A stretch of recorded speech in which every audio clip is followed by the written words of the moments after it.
आज मी आलोय बद्रीनाथला. इथे एक गरम पाण्याचं कुंड आहे, पण त्याच्यात गरम पाणी कुठून येतं ते कोणालाच माहित नाही.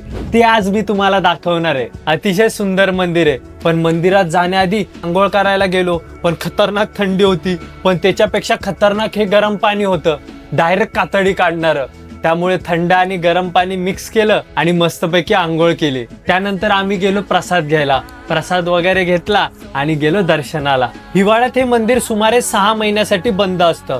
पूर्ण मंदिर बर्फात गाडलं जातं. 6 महिने मंदिर कोणीच उघडत नाही, पण पुन्हा दरवाजे उघडले की आतील दिवा हा चालूच असतो. असं म्हणतात की 6 महिने स्वतः देव इथे पूजा करायला येतात आणि मंदिराची राखण करतात.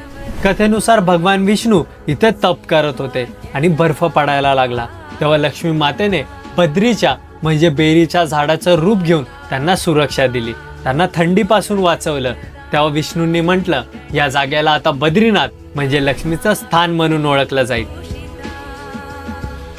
देवपूजा झाल्यावर आम्ही जातो पोटपूजेसाठी. आणि हे जे हॉटेल आहे ना, एकच नंबर. आणि इथं वांग्याचं भरीत सुद्धा मिळालं. आणि जे काय दणकवलंय आम्ही सप, कारण इतके दिवस झालं उत्तराखंडमध्ये पोटभर जेवण सुद्धा नव्हतं केलं.